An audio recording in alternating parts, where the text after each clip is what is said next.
Habarini,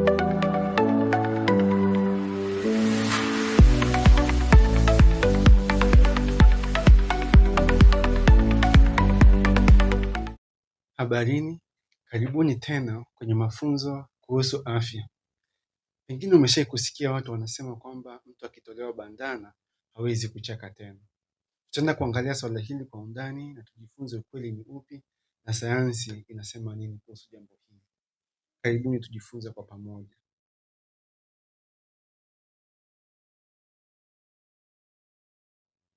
Bandana ni kiungo muhimu sana kwenye mwili ambayo hupatikana tumboni, sehemu ya kushoto kwa juu.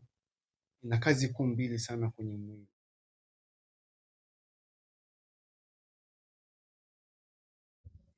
Bandana hufanya kazi kuu mbili.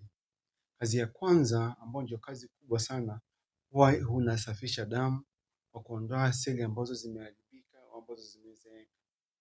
Lakini pia kwa upande mwingine pia bandana huchangia kinga ya mwili.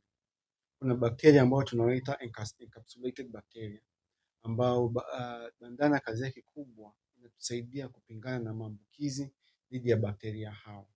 Na ndio maana mtu anapofanyiwa upasuaji wa kuondoa bandana anashauriwa apate chanjo angalau wiki 2 kabla ama baada ya kufanyiwa upasuaji ili kuweza kujikinga dhidi ya bakteria hao.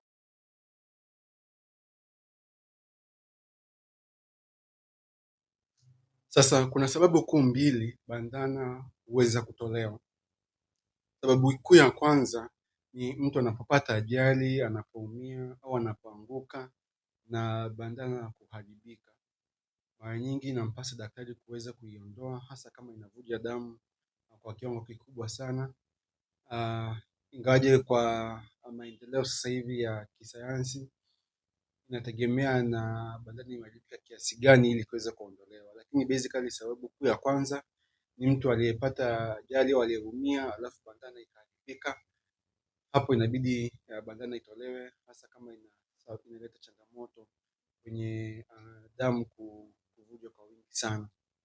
Sababu kuu ya pili ya kufanya upasuaji wa kuondoa bandana hasa ni kwa watu ambao wanakuwa na maradhi ya damu. Kuna watu ambao wanakuwa na upungufu wa mara kwa mara wa damu. Kuna watu ambao unakuta vuja damu kwa vitu vidogo vidogo. Kuna watu ambao unakuta wana saratani ya damu na kuna magonjwa mengine mengi sana, so kama leukemia, vitu kama spherocytosis, immune thrombocytopenic purpura na magonjwa mengine mengi sana, hypersplenism. So inategemeana na ugonjwa uko vipi na daktari wako anakushauri vipi, lakini basically kuna makundi ya magonjwa ya damu ambayo huweza kumpelekea daktari kushauri kufanya upasuaji ili bandana iweze kuondolewa na matibabu yaweze kufanya kazi vizuri zaidi au uweze kupata unafuu kwenye maradhi ya damu ambayo unasumbuliwa nayo.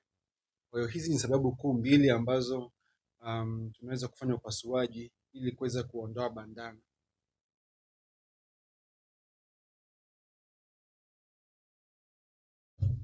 Kwa hiyo bandana linapoondolewa basically huwa ni upasuaji mkubwa ambao unafanyika na kuna misuli miwili ambayo lazima iumizwe au sio lazima iumizwe tuseme, yani huweza kuumia wakati tunafanya upasuaji. Of course msuli wa kwanza ni misuli ambayo ipo kwenye ukuta wa tumbo. Kwa lazima tupite kwenye misuli ili tuweze kufika kwenye bandana, lakini pia kuna msuli mkubwa ambao hutusaidia sisi kwenye upumuaji ambao basically ni diaphragm ambao huweza kuumia, so lazima huweza kuumia kwa sababu bandana hupatikana just chini yake kidogo, kwa yenyewe inaweza ikaumia wakati upasuaji unapofanyika. Kwa hiyo baada ya upasuaji kwa sababu ya misuli hii inayoumizwa mtu hupata maumivu. Kwa hiyo tukumbuke kwamba mtu unapocheka, unapokohoa, unapopiga chafya, misuli hii ni lazima ijikaze ili sauti itoke au ili kikohozi kiweze kutoka.